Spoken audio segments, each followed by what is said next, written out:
আসসালামু আলাইকুম, কেমন আছেন সবাই? আশা করি সবাই ভালো। আমিও খুব ভালো, আলহামদুলিল্লাহ। বাংলাদেশের ভাই একটা আমার কমেন্ট করছে যে আমি কুয়েটে আসছিলাম 1 বছর, পরের বাড়িতে আইছি, আবার কুয়েটে যাইতে পারুম কি না। মেলা মানুষ আছে, অনেকে কইতেছে যে 2 বছর পরে হেজান যাব। 1 বছর হয়েছে আমি বাড়িতে আইছি। তো ভাই তুমি আসতে পারবা, কোনো টেনশন নাই। আর যদি তুমি ওই কাফিলের কাছে এবার চাইছো, তাহলে তোমার নতুন করে কি জানি বিষয় না নাগবো।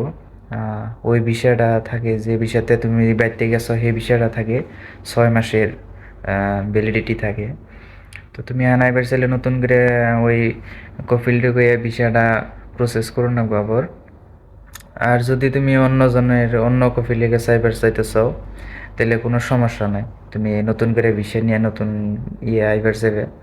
আর তোমার এক্সপিরিয়েন্স আছে, তোমার লাইসেন্স আছে, তুমি খুব ভালো স্যালারি পাইবা। রিটার্ন বিষয়তে লাগাইলে পরে আহ, খুব ভালো হবো তোমার জন্যে, তোমার লাইসেন্স আছে যদি। তো এই হিনি, আসসালামু আলাইকুম।